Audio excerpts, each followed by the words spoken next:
Het leuke is waar ik nou aan moet denken, en daar moet ik wel vaker aan denken aan deze ontmoeting. Ik heb heel lang geleden eens een oude Indiaan ontmoet in het Krasnopolski Hotel. En dan zou u denken, wat doet een oude Indiaan in het Krasnopolski Hotel? Nou, die was daar vanwege een VN-bijeenkomst over bedreigde culturen en bedreigde stammen. En er waren allemaal mensen uit allerlei landen, dus er liepen mensen uit Papua-Nieuw-Guinea, Indianenstammen, er waren een paar Inuit uit de Poolstreken, er waren Pygmeeën. Geweldig, een hele hotel vol met dat soort mensen.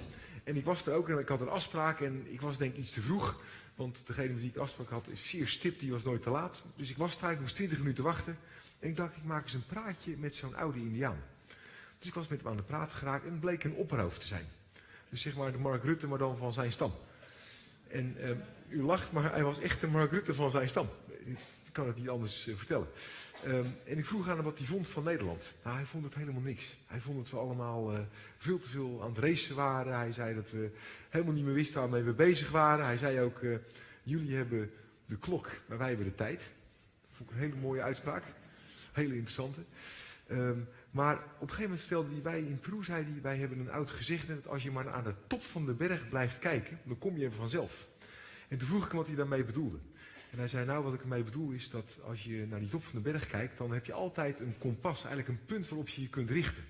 Maar als jij bijvoorbeeld dan een ravijn tegenkomt, wat 500 meter diep is, dan is dat een enorme hindernis. Maar in relatie tot een top van 5 kilometer is het helemaal niet zo'n grote hindernis. Is het eigenlijk maar een klein obstakel waar je omheen kunt reizen, waar je doorheen kunt reizen of waar je overheen kunt reizen. Maar zegt hij, als je door mist of door sneeuw of door een bos of door wat voor reden dan ook de top niet meer ziet en je ziet het grote ravijn, dan vind je het wel een onoverkomelijk hindernis en keer je waarschijnlijk om en ga je niet verder met je reis, want je bent je doel kwijt. Nou, daar moest ik net aan denken toen ik deze vraag stelde aan Eva. En mijn punt is, als je heel groot droomt en echt iets wil, dan vallen bijna alle problemen in het niet. Wat me opvalt in Nederland, dat we vaak klein dromen. En dan zijn al heel snel alle obstakels groter dan je droom. En dan begin je er niet eens aan. Ik heb zelf ook als ondernemer een paar keer meegemaakt. En nu ook weer in een andere rol als leider van een ander bedrijf wat niet voor mij is. Dus de baak. Als je doelen heel hoog zet, dan verdwijnen de problemen niet in het niets, maar zijn oplosbaar. Want in perspectief zijn ze kleiner. En dan blijf je toch die weg naar het doel volgen. Dus eigenlijk is mijn appel aan u, net de sprekers die we vandaag allemaal stuk voor stuk op podium hebben, om gewoon heel groot te durven dromen. En of je dan journalist wil worden en dan ineens voor wie bedraaier zijn neus staat, of dat je gewoon van school af gaat omdat je graag hele gave films wilt maken, dan maakt het niet uit. Als jouw droom zo groot is dat het de moeite waard is, dan los je de problemen op weg naar die droom gewoon op. En dat is volgens mij de essentie van durven beginnen. En het leuke is dat de volgende spreker ook iemand is die zo'n droom heeft. De volgende spreker is iemand die een hele duurzame basisschool in Londen heeft opgezet. Ik ga nu naar Engels. His name is Richard Dunne and he is the teacher of the Ashley Primary School in London. And he has created a sustainable primary school by real life learning. May I have a warm hand for Richard Dunne, ladies and gentlemen. Thank you. Good afternoon. I've just had the translation backstage, so I understand we're talking about dreams. And today I've been really struck by the combination of economic development with ecological restoration. But the third element, and it's great to see so many young people here today, is education. At the end of their 7 years in my school, we take our children to Chamonix in the Alps. It's a new Leaders in Sustainability expedition. The children are 11 years old. And we focus on 3 things while we are there. The first is sustaining ourselves, because the big picture won't work unless we have that well-being in us. So we look at what sustainability means for them. They tell us it's valuing them, giving them a role to play, realizing their potential. If we do that for them, they'll create the ideas and the imagination to give us the answers. The second element is around team, working together. We know we can't do this on our own. We have to find a collaboration, and what does that mean? So they realize it's about good communication, about leadership. But what I love is they say to us, it's about seeing need and responding to it. Right now, our world in many ways has many needs. We need to respond to them. And if our children take that on, that's very powerful for them. And then we show them La Mer de Glace, the shrinking glacier, one of the shrinking glaciers in our world. And we ask them to look at it and understand how much it has changed in the last 100 years. And we ask them to design a better future for this place. Take all your learning from school and translate it to here. And you can see they have many imaginative, creative ideas. Snow white solar panels, trees that look like, that work on photosynthesis. So the school is based on inquiries of learning. You know, most education is subject-based. It's departmentalized. It's separate. And we've understood today that learning must be interconnected. So our youngest children learn through inquiries where their core skills are taught through the inquiry. It's about them, making them feel special and understanding their world around them. As they get older, we start to move further afield. We start to address some of the bigger issues.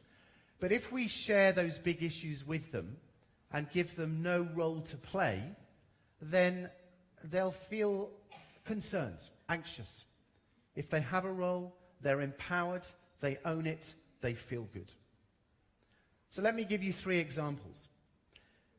We do an inquiry on Antarctica. We have Robert Swan here today, and we learn about Robert and Antarctica and how it's a very special place. Well, what better way to learn about Antarctica than to put flippers on your feet, a beak on your nose, and be a penguin? And of course, Antarctica is a world of ice. So we teach them that when it's ice and water are well, they are hexagonal, perfect shapes, and they make them. And then they take that message into sculptures, and they carve these beautiful penguin sculptures, which within 24 hours have melted and gone. They understand climate change. And of course, climate change is about energy use. So our oldest children manage our energy system in the school. They've done it for 7 years. They've won 2 international awards.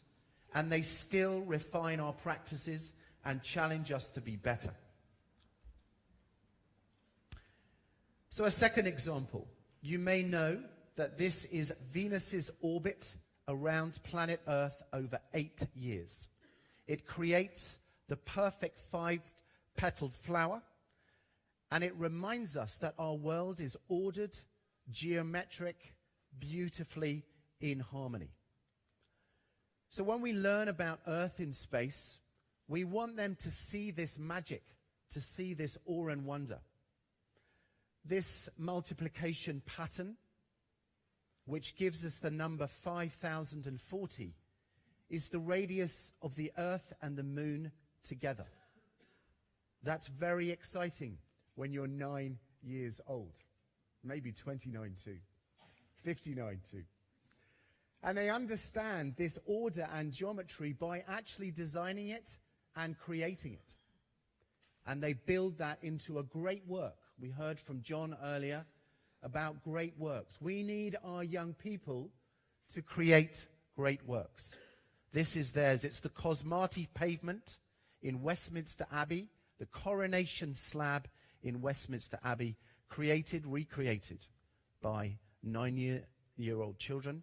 It is the order of the solar system. One of the students who's so inspired by this Earth in Space inquiry sent me this image last night. He took it from an observatory. He has this message now to share. It's his story. So a final element with our youngest children. These children learn about bees and bugs and how brilliant they are. How bees create hexagons. We don't know why or how they've been taught to do that, but they do it. It's a perfect, intelligent design. And they learn about bees by being with them, by understanding how well they work together, and by seeing their system in play. And of course, the bees need the biodiversity, and the biodiversity needs the bees. So the year before, they've created their own biodiversity in our grounds with these wild flowers, and then they learn about the bees. And from there, we grow organic food extensively through our grounds. And they understand that the bees enhance the amount of food we produce. It's a perfect system. Of course, to create this virtuous cycle, we have to compost all our food waste back into the system. So we ask them to do that and to compost everything that we eat, which we don't need, back into the ground. The soil, the richness is there to grow the seeds again. So our children understand the urgency. They understand the need for action. We need to connect them to the projects to make it happen. Now, some of you might say, well, this is all very well, but what about the measure? What about the results? Well, my school's results for the last 7 years have been some of the best in our country, top 5% over that period. We don't lose the rigor of the core learning, but we apply it to real life, and our children get that. They're motivated, and it makes sense to them. So let me finish with a quote, taking us to Antarctica. The future is not some place we are going to, but one we are all creating right here, right now. The paths to that future are not found, but made. We are now, in this Cleantech conference, designing, thinking, making these pathways. And of course, the beauty of this is that when we do this, the making of those pathways changes both the maker, us, and the destination, a truly sustainable future. Thank you very much.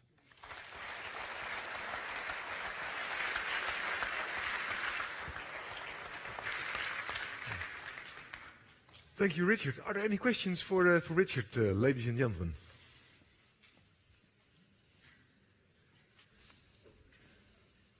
Upstairs, maybe? Sorry, where?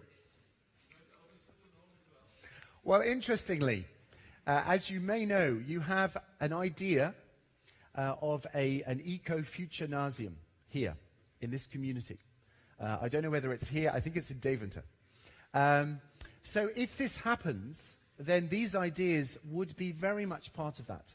And I've spoken already with some of your teachers here about, one, bringing some of those teachers to my school to learn about some of our practices, but also for me to come back and work with you and talk through how you might evolve something here so that it's the same idea as this. Well, we're almost running out of time. I want to have a warm hand for Richard Dunne, ladies and gentlemen. Thank you. Thank you very much. And good luck with your school.